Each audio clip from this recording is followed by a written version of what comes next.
Story 1. Joachim Kroll, the Ruhr cannibal.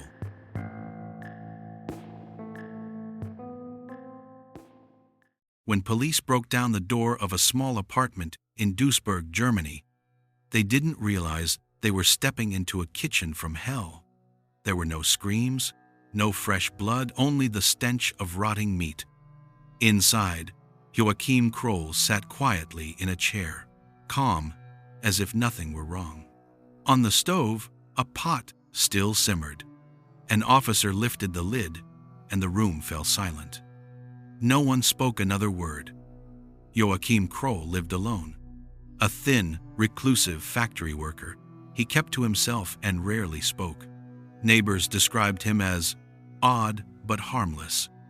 No one suspected that for over 2 decades, he had been killing and eating people right under their noses. It began one night in a park. Kroll later said he accidentally killed a young woman during an argument. But what frightened him wasn't guilt. It was hunger.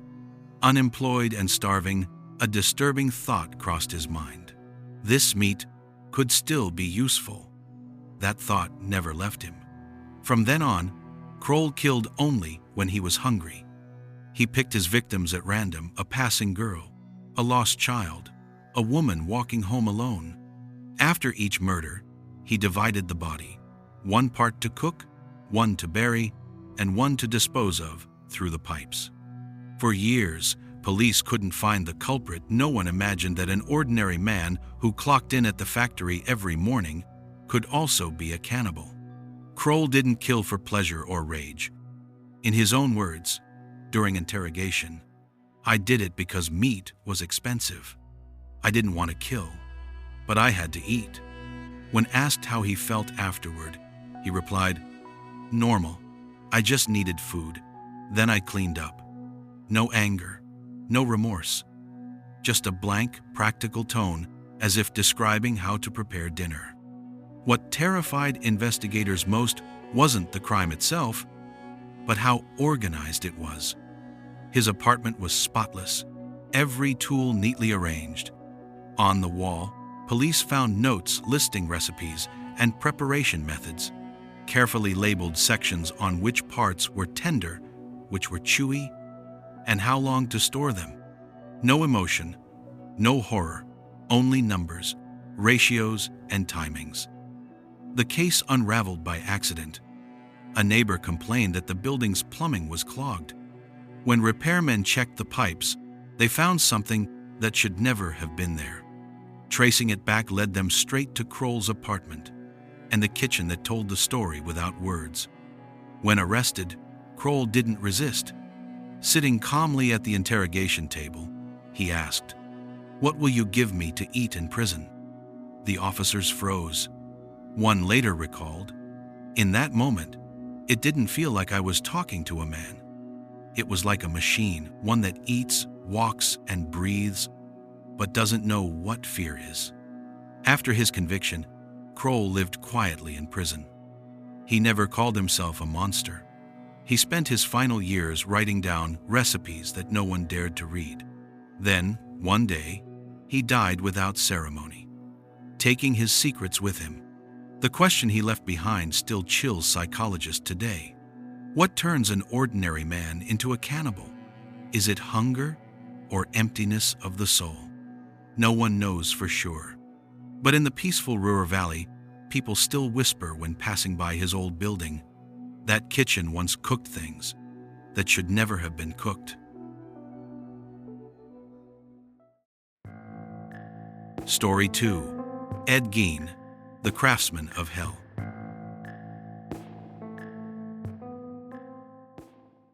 Police in the small town of Plainfield, Wisconsin, received a report that Bernice Worden, the local hardware store owner, had gone missing.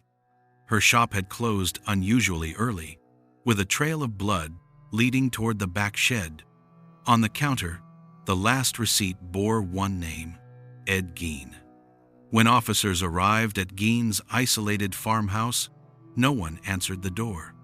The house sat alone in a desolate field, its windows boarded, its walls dark and silent. An officer pushed the door open, swept his flashlight across the room, then stopped. The beam caught something hanging from the ceiling. For a moment, no one could believe it was real. Gein's home was another world, no television, no music, no trace of life. Only the heavy, suffocating stench of decay, a mix of mold, smoke, and something sweetly rotten. On the tables sat grotesque decorations, lampshades made of human skin, bowls carved from bone, and a chair upholstered in flesh. In his bedroom, a wardrobe held objects that defied description: masks, gloves, and vests sewn from human remains. The officers stood frozen. Everything inside that house was made from people. Ed Gein had lived in Plainfield his entire life. Locals called him the quiet farmhand, shy, polite, a little strange but harmless. He lost his father early and was raised by a fanatically religious mother who taught him that women were the root of sin. After her death, Gein locked her bedroom, covered the furniture with sheets, and lived in the remaining space, a part of the house that slowly transformed into a museum of obsession. At first, he visited graveyards at night. Armed with a shovel, he unearthed women who resembled his mother and brought home what he needed to feel she was still there. But soon, even that wasn't enough. The emptiness inside him demanded something new, something alive. The first woman to vanish was Mary Hogan, a local tavern owner. When neighbors asked, Gein told them she had gone on vacation. No one questioned him. In a small town, everyone thought he was simply an odd, lonely man. During interrogation, Gein spoke calmly, without emotion. "I just wanted to make the perfect woman like my mother. I wanted her to come back." The police didn't know whether to believe him or be terrified. Each room in his house was like an exhibit of madness, everything neatly arranged, meticulously crafted, as if he took pride in his work. There was no chaos, no blood, only the cold precision of a man who saw murder as carpentry. Psychiatrists later diagnosed him with severe dissociative disorder. In his delusion, his mother still watched over him, and he believed he was merely pleasing her. He hadn't killed many people, but the way he lived crossed the boundary of what it means to be human. In prison, Gein rarely spoke. He spent most of his days reading the Bible and making paper crafts. One nurse once asked if he ever felt regret. He replied simply, "No, I just wanted someone in the house." When he died, Gein was buried beside his parents. His grave was repeatedly vandalized, his tombstone stolen by collectors. Eventually, authorities removed the headstone entirely, leaving only a patch of nameless earth. The house itself no longer stands. It was destroyed in a mysterious fire, no one knows by whom. Today, the land lies barren, avoided even by locals. They say that sometimes, on quiet nights, a flicker of light appears across the empty field, followed by the slow, steady sound of a hammer striking wood, as if someone is still inside, finishing their work. Story 3. Richard Chase, the Vampire of Sacramento. Sacramento, California. In the late 1972s, the city lived in fear. Doors were locked, curtains drawn tight, and people whispered a name the police had not yet dared to speak aloud: the vampire. It began in a quiet suburban home. A neighbor noticed a woman hadn't been seen for days. When police broke down the door, the air was still. On the floor lay a lifeless body, pale and dry, drained of blood. Red stains smeared the walls, but not a single drop remained. It was as if the blood had vanished. The killer was Richard Chase, a young man living alone in a filthy apartment filled with garbage and empty pill bottles. He believed his organs were rotting, his heart had stopped, and that only human blood could keep him alive. Neighbors described him as strange but harmless. He wandered the streets by day, sometimes carrying a gun, sometimes laughing to himself. At night, the light in his apartment never went out. Inside were jars filled with dark liquid and a refrigerator containing things no one should ever see twice. Chase once sought help at a hospital. Doctors diagnosed him with severe paranoid schizophrenia, but he refused treatment, convinced that medication made his blood clot. The fear inside him turned into a hunger, first for animals, then for people. He didn't kill out of rage or greed. He killed because he believed it was the only way to survive. His first victim was a woman who lived alone. Her door was unlocked. Chase walked in as if he belonged there. No one heard a sound. When he left, he carried what he called his life source. Then it escalated. He stopped choosing victims. If a door was unlocked, he entered. Every act was fast, methodical, almost ritualistic. The media called him the vampire of Sacramento. But Chase didn't care. He lived in a world of his own, where humans were nothing more than vessels of energy. When police finally captured him, they found a notebook. It was filled with formulas, sketches of human anatomy, and strange calculations.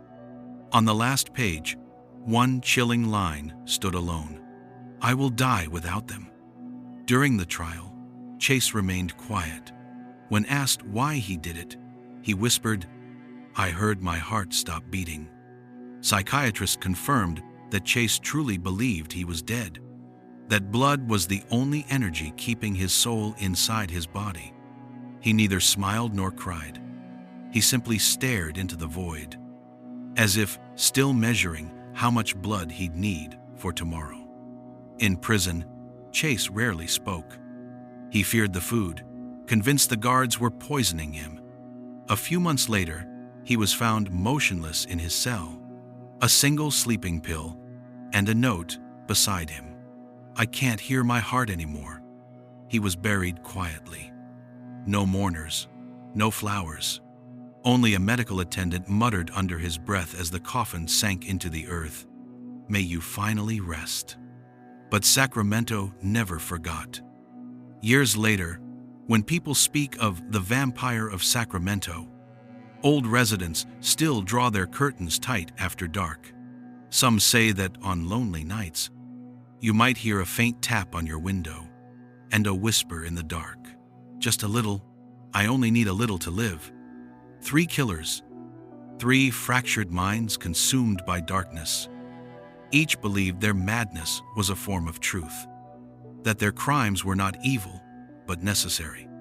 And perhaps that's the most terrifying thought of all, that within every one of us lies a sleeping instinct, a shadow waiting to be awakened.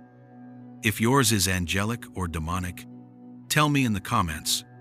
Don't forget to like and subscribe, because this is Dark File, where the darkest stories are brought into the light.